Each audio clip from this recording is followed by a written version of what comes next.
The room was quiet, but the air was not. It was tight, tense, crowded with words that had not yet been spoken. A manager sat at the head of the table, fingers tapping on the wood. Across from him, a young employee leaned forward in his chair, eyes bright, jaw set. They were supposed to be talking about a project. Instead, they were locked in a silent battle.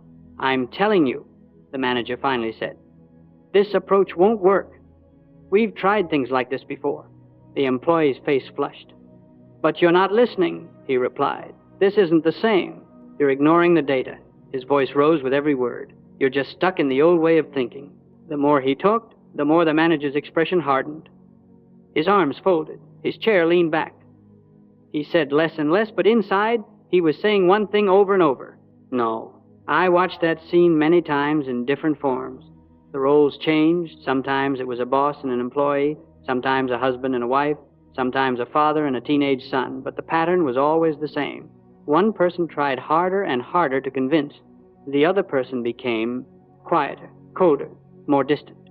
On the surface, it looked like one was winning the argument. In reality, both were losing the mind. Most people have no idea that the harder they push, the deeper the other person digs in. Picture a kitchen late at night.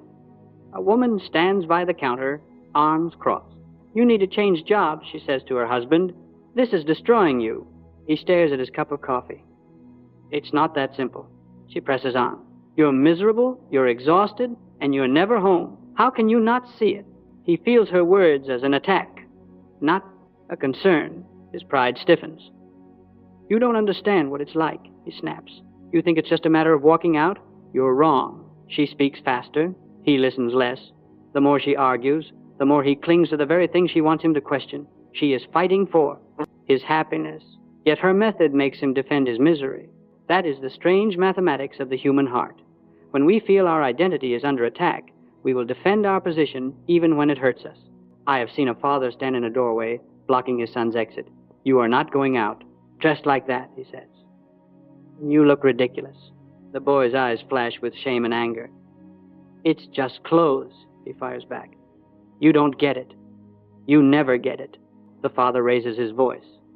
"While you live in my house, you'll do as I say." He believes he is teaching respect. What he is really teaching is resistance. The boy is no longer thinking about the clothes. He is thinking, "I must protect myself from my own father's judgment." In nearly every failed attempt to change someone's mind, the same forces are at work: pride, identity, and fear of losing face.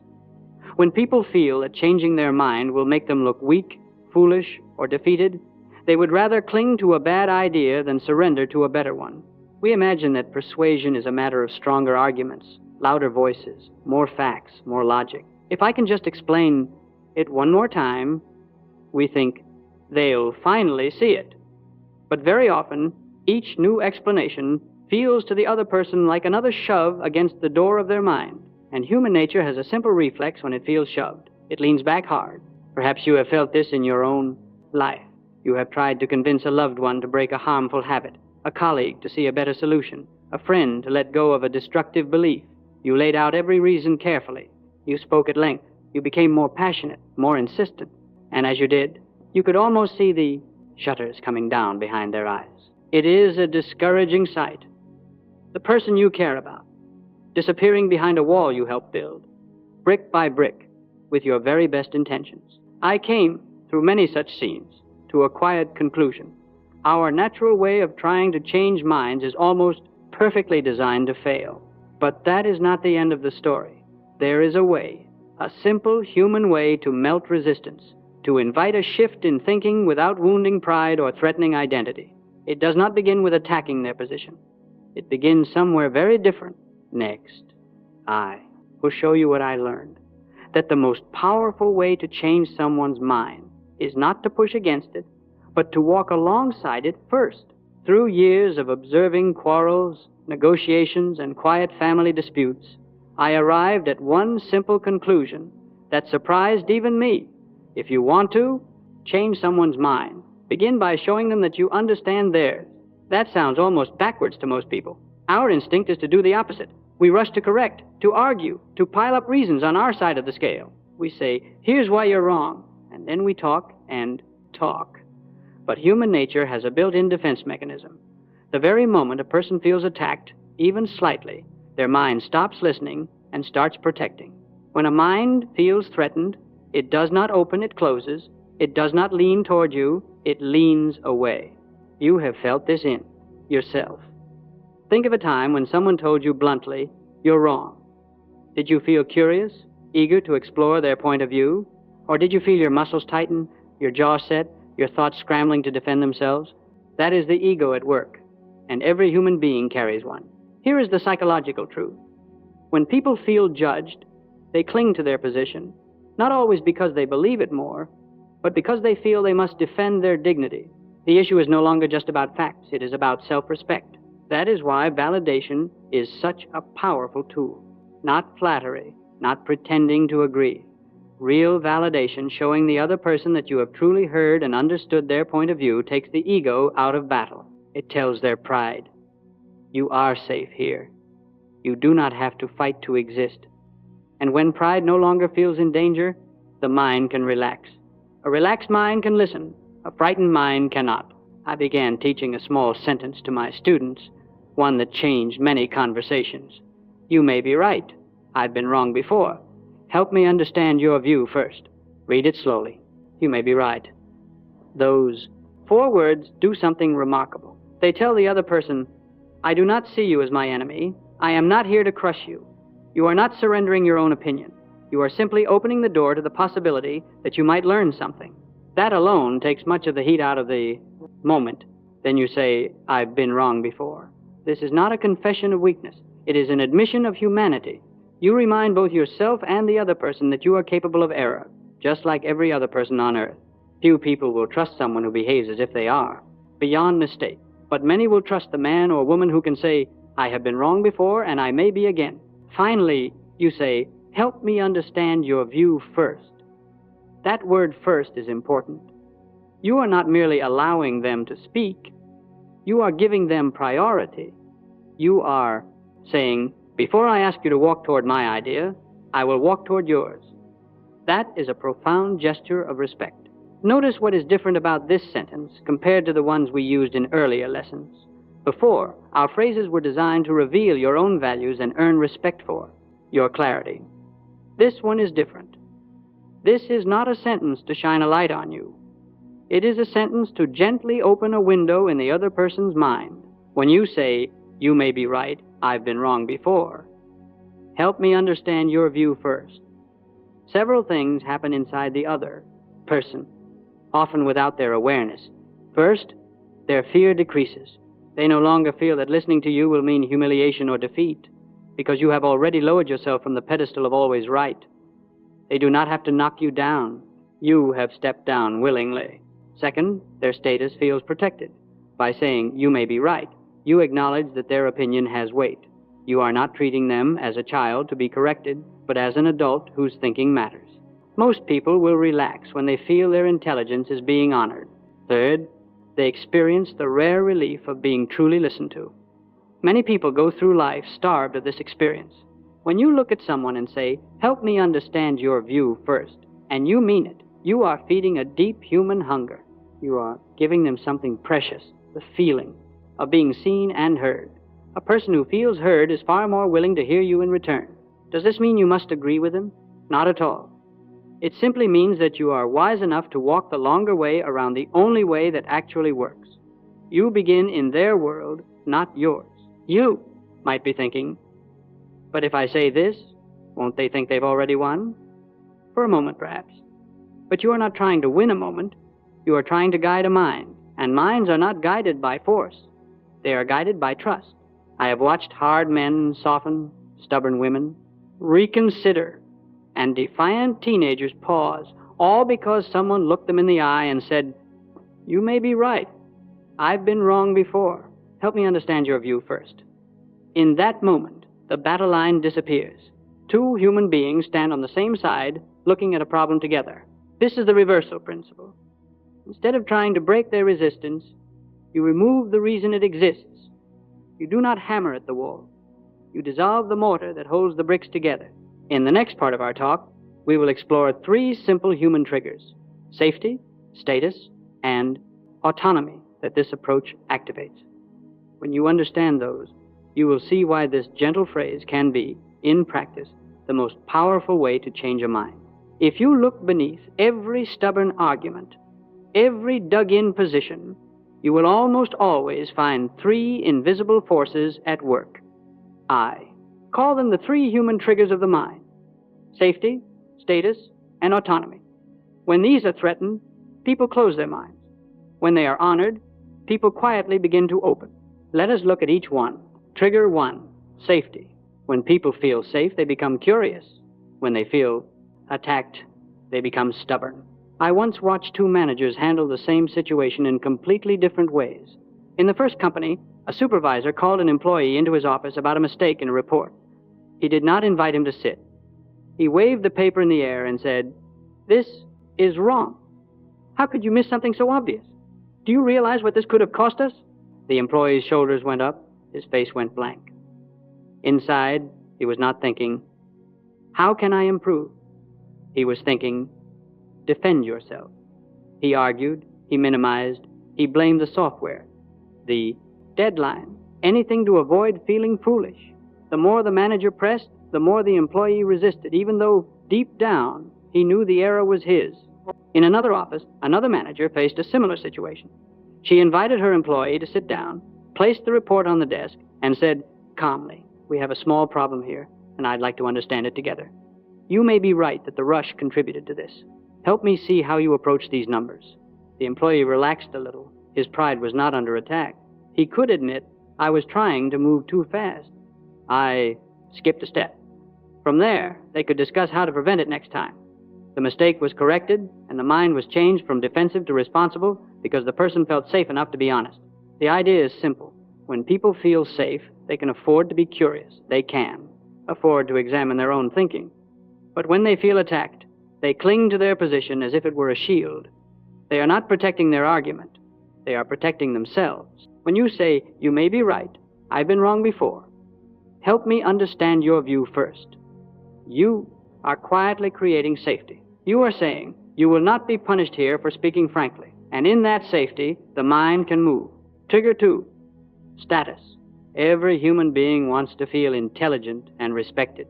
Let me take you to a living room on a Sunday afternoon. Two friends sit on a couch watching the news. The topic turns, as it often does, to politics. One friend, excited, begins to share his view. The other rolls his eyes and laughs. "That's ridiculous," he says. "Only an idiot could believe that." He then launches into a long, passionate speech about why his position is obviously correct. He quotes articles, statistics, experts. He thinks he is being persuasive. He is not. He has just told his friend in so many words, "You are foolish." From that moment, his arguments no longer matter. His friend's status, a sense of being a capable, intelligent person, has been attacked. The only thing he wants to do now is defend his dignity. In another home, a different approach.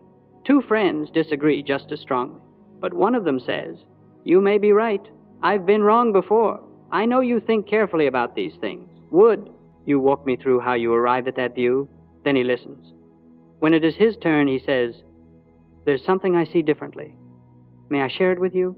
In the first case, the listener is made to feel small. In the second, he is given status. He is treated as a thinking adult whose mind matters. Who do you think has a better chance of influencing him? Most people will resist any idea that makes them feel inferior, but they will seriously consider an idea offered by someone who first makes them feel respected. That is why humble phrases, "You may be right," "I might be missing something," "Help me understand," are so powerful. They lift the other person's status up, and when a person's status feels secure, they can afford to say, "Perhaps I was mistaken here." Trigger 3, autonomy. People accept your idea faster when they feel it was their choice. I once spoke with a father who was frustrated with his teenage son. "He refuses to study," the father said. "We argue every night. I tell him, 'You must do this. You are throwing your future away.' The more I insist, the more he resists." I asked him, "What is your son fighting for, your idea or his independence?"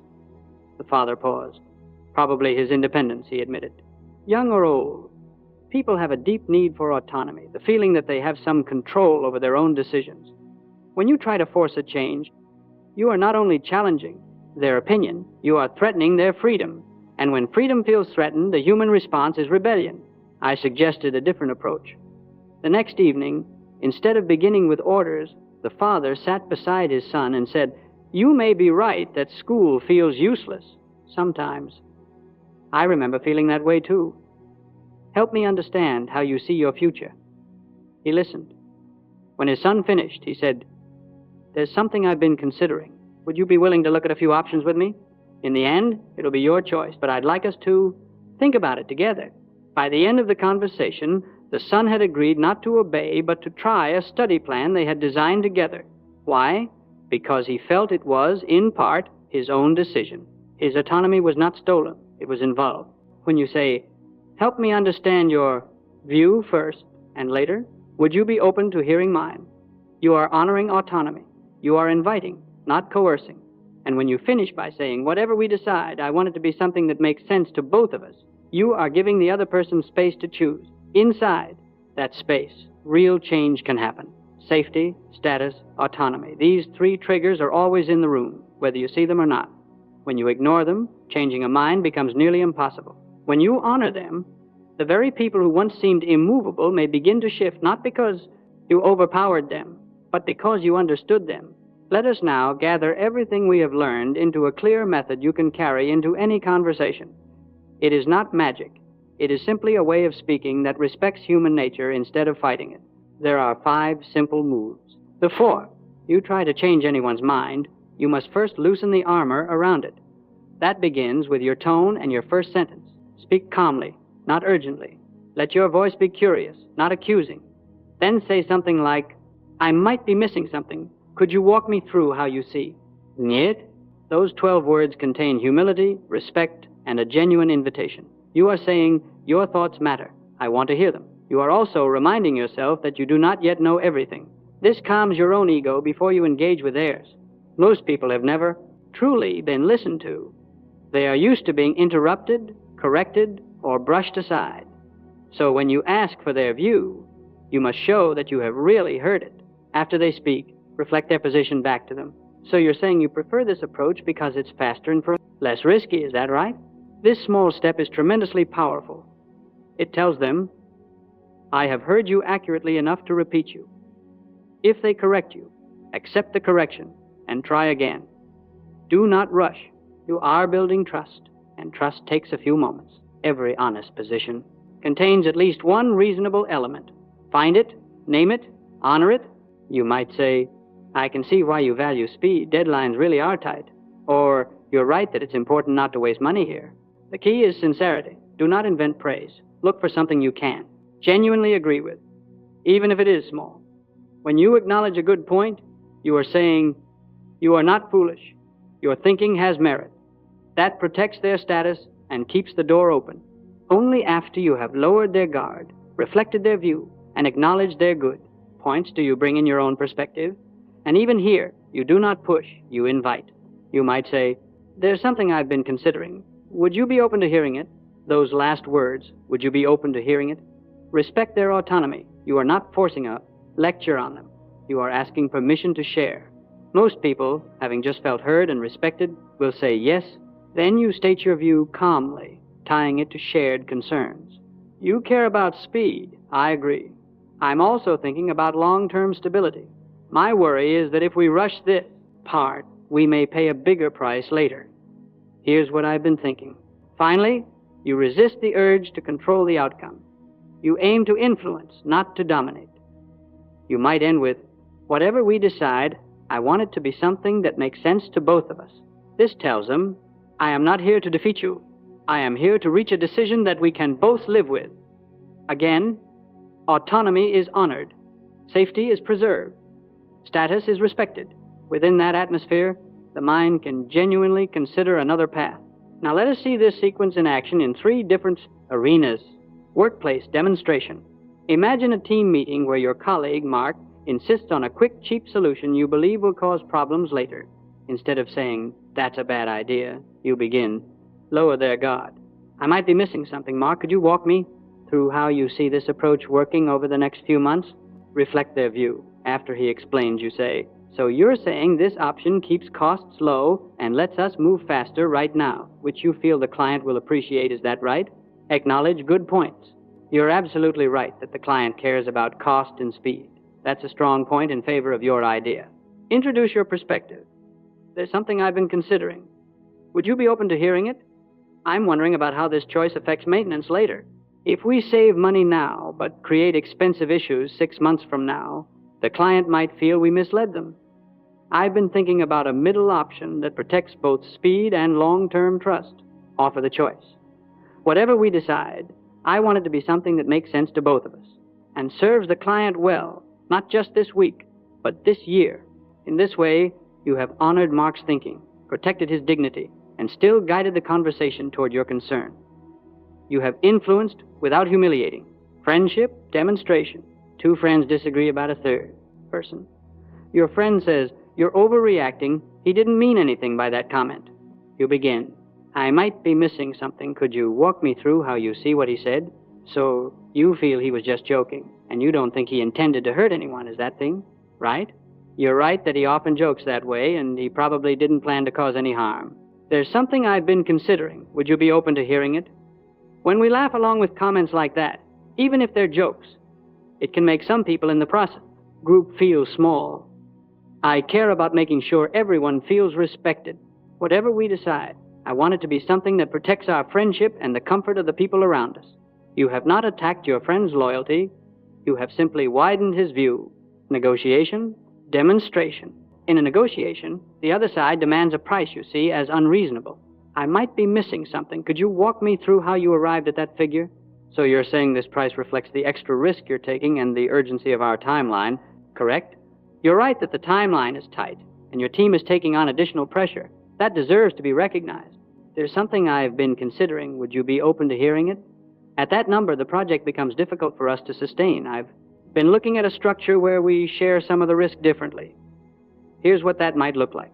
Whatever we decide, I'd like it to be an agreement that feels fair on both sides, so neither of us regrets it later. In each case, the steps are the same, but the words are adjusted to fit the setting. You are not memorizing a rigid script. You are following a respectful pattern. When you practice this sequence, you will notice two changes. First, people will argue less and explain more. Second, you will feel less pressure to win and more freedom to understand. And paradoxically, the more you focus on understanding, the more often you will find that minds, sometimes even very stubborn ones, begin to change. If you have listened this far, you are already different from most people. Most people think of themselves as someone with opinions. Many think of themselves as someone who argues.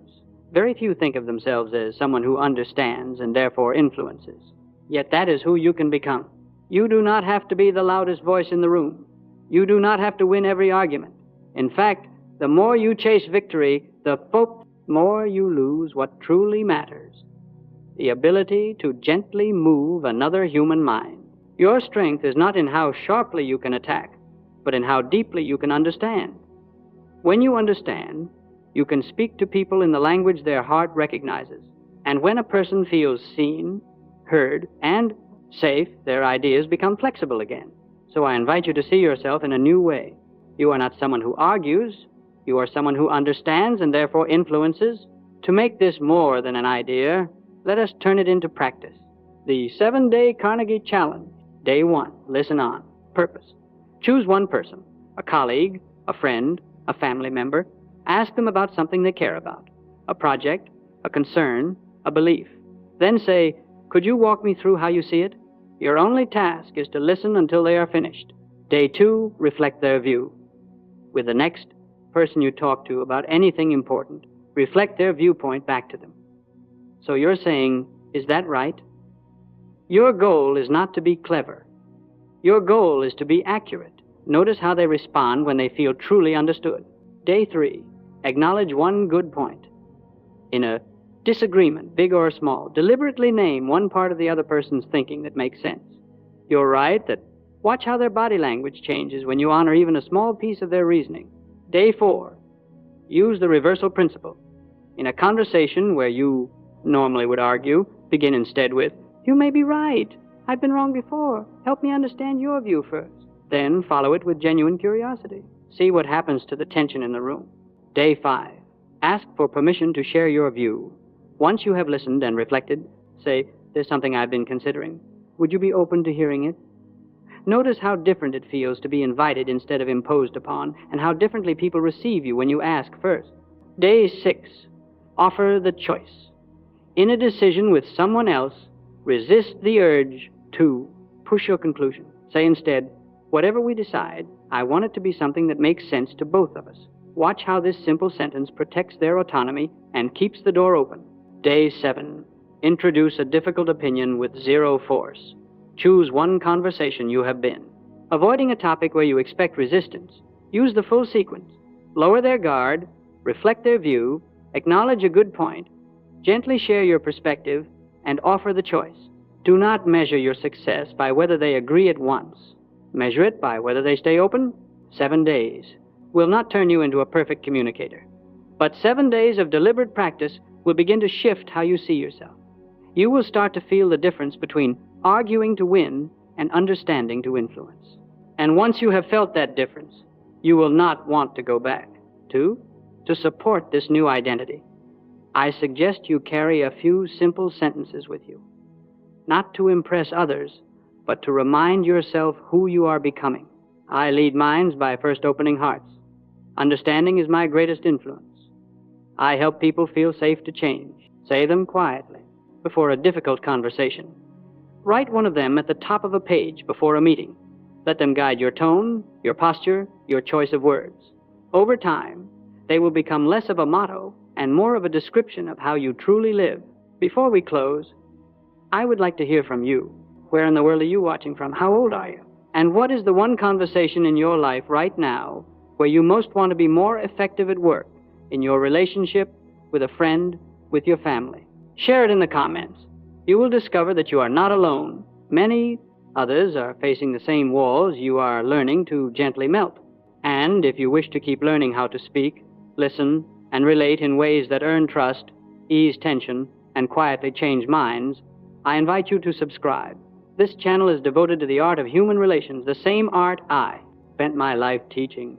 You may not be able to control what others think, but you can learn to speak to their mind through their heart. And that, more than any argument, is the most powerful way to change someone's mind.